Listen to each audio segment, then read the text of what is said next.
নমস্কার বন্ধুরা, বর্ণালীর পাঠশালাতে আপনাদের স্বাগত জানাই।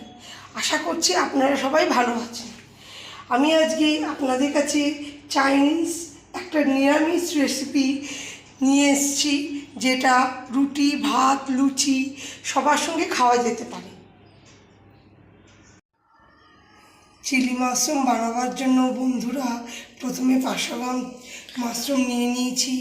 এবার এই মাশরুমটাকে 5-6 বার জল পাল্টে পাল্টে ভালো করে ধুয়ে নিয়েছি। এবার মাশরুমগুলো কি করে কাটবো দেখে নাও তোমরা। প্রথমে একটা চপারের মধ্যে একটা মাশরুম নিয়ে মাশরুমের বোটার দিকটা আস্তে করে কেটে নেবে। তারপর বড় মাশরুমকে 4 টুকরো আর ছোট মাশরুমকে 2 টুকরো করবে।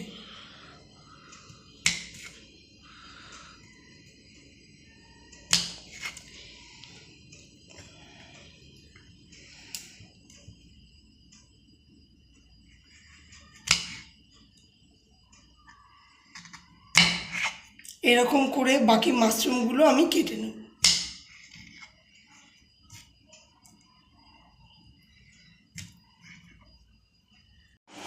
এবার মাশরুমগুলোকে হালকা ব্যাটারে কোট করে ফ্রাই করে নিতে হবে। তার জন্য ব্যাটারটা কিভাবে তৈরি করব তোমরা দেখে নাও। প্রথমে একটা বোল নিলাম, তার মধ্যে 6-7 চামচ ময়দা আর কর্নফ্লাওয়ার মেশাচ্ছি।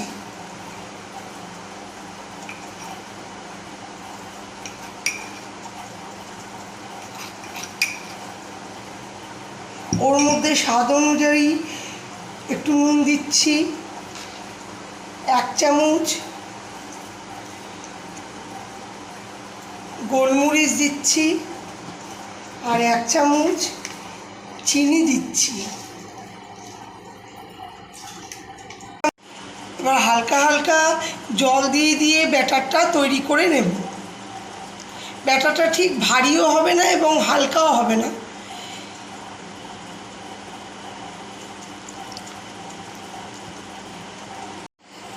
দেখো বন্ধুরা, ঠিক এরকমভাবে ব্যাটারটা তৈরি হয়ে যাবে। এবার আমি মাশরুমগুলো ব্যাটারে কোট করে ভেজে নিই। এবার মাশরুমগুলো ব্যাটারে ঠিক এরকমভাবে কোট করে নিয়ে তেলে ছেড়ে দিচ্ছি।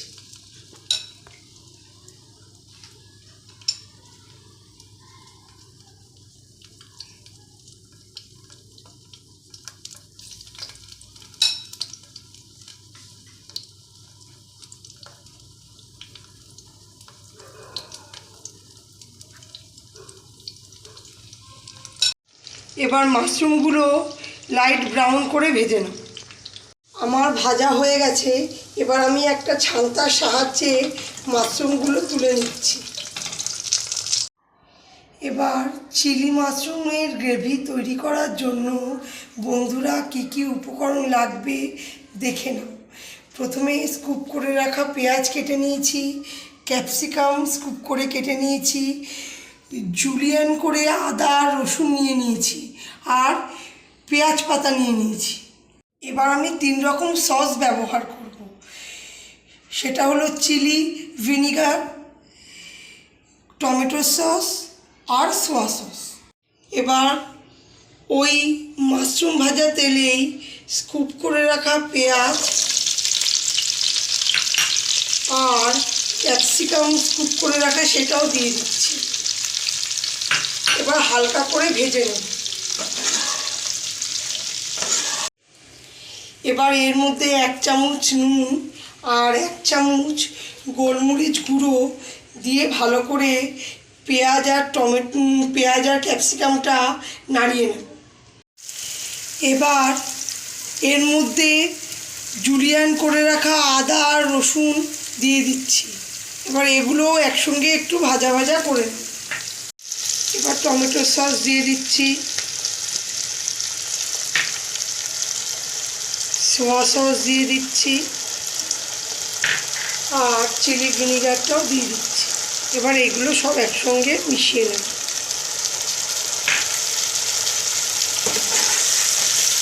আর তার সঙ্গে একটু পেঁয়াজ পাতাও আমি অ্যাড করে দিচ্ছি।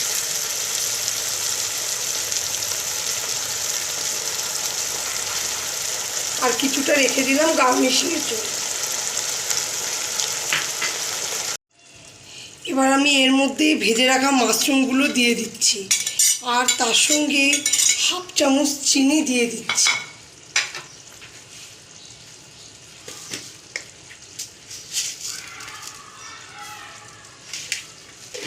আর ভালো মতন মিশিয়ে নিচ্ছি। এবার আমি 1 চামচ কর্নফ্লাওয়ার জলে গুলে এই মাশরুমটার মধ্যে দিয়ে দিচ্ছি, একটু গ্রেভি থিকনেস আসার জন্য। আর সবগুলো একসঙ্গে নাড়িয়ে নেব। আমার চিলি মাশরুম রেডি হয়ে গেছে। আমার এই চিলি মাশরুম রেসিপিটা আপনাদের যদি ভালো লেগে থাকে তাহলে আমার এই বর্ণালী পাঠশালা চ্যানেলটিকে সাবস্ক্রাইব করে দেবেন, এবং নতুন যারা ভিউয়ার্স আছেন, যারা এখনও আমার চ্যানেলটিকে সাবস্ক্রাইব করেননি, তারা অবশ্যই আমার চ্যানেলটিকে সাবস্ক্রাইব করবেন, কমেন্টস করবেন, লাইক করবেন, শেয়ার করবেন, আর পাশে থাকা বেল আইকনটিকে প্রেস করে দেবেন, যাতে আমার নিত্য নতুন রেসিপির আপডেট শীঘ্রই আপনাদের কাছে পৌঁছে যায়। নমস্কার, ভালো থাকবেন, সুস্থ থাকবেন।